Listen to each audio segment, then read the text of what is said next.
So with the first one, we went over a child in the classroom who was an English learner, English language learner, and he was taken out a lot of class in school a lot because his parents were using him as a translator, so he was falling further and further behind.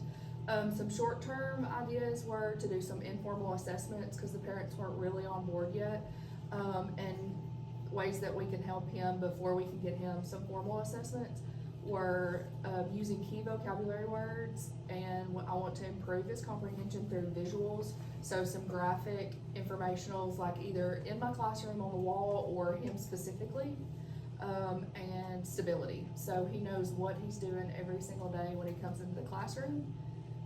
Give him additional time for assignments and celebrate efforts as small wins instead of actually comprehension and getting it right. And then another idea I had was look into an interpreter to help with the parents. Long term was consistency overall and move from basic to conversational to more complex. And then make sure that we're collaborating with all the teachers to ensure that everyone's on the same page and we're giving him all the tools he needs to succeed. Look into some after school tutoring or summer programs for him to help with his comprehension and his speaking. And then so with technology, I thought about some translation apps to help with even the parents and online reading, and make sure that all of the teachers involved are cultural aware and trauma informed. The 4 primary domains of disposition are the open mindfulness, self-reflection, curiosity, and educational equity. And they represent key attitudes and behaviors that guide effective and ethical teaching. Open mindfulness, I feel an open, mindful educator is receptive to feedback from students, colleagues, and families. And they understand that there is rarely one right way to teach. This disposition allows teachers to appreciate diversity in thought and experience, making the classroom a space where all voices can be valued and heard and respected. Self-reflection, continuously examining one's beliefs, bias, and decisions to improve effectiveness. Educators who practice self-reflection regularly evaluate what works, what doesn't work, and why.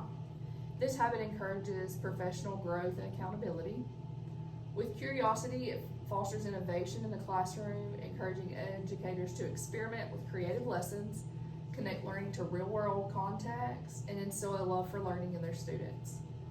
Educational equity involves a deep commitment to fairness and inclusion, ensuring every student, regardless of background, language, ability, culture, or socioeconomic status, has access to meaningful learning opportunities. These 4 domains shape a teacher's professional character and practice.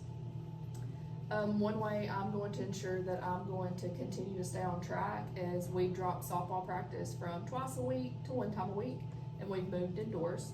So that opens up an entire day on my schedule to work on work.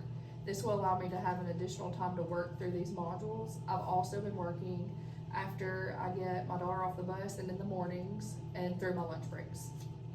I have a couple questions for you. The first question is, as I transition from observing to leading the classroom, what strategies help you balance following your mentor's example while also developing your own teaching voice and style? I think what helped me most was watching my mentor closely and figuring out why they did what they did.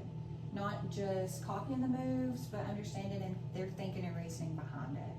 So once I understood that, I could adapt to what I wanted kind of in my own way and use that and what fit me as a person and as a teacher. The more comfortable I got with students and teaching, the more my natural style came out. So I just kind of built off that. My biggest strategy was staying consistent no matter what with my expectations and allowing my delivery to sound like me to help my students. From your perspective as a mentor, what qualities or habits distinguish students and teachers who grow the most during their placement, and how can I intentionally strengthen those areas throughout this experience? I think that the student teachers who grow the most are the ones who ask questions, reflect honestly, and are not afraid to try new things. So they don't take the feedback personal that's given to them, and they use it. Like if the feedback's given, they actually use it and take it into the classroom.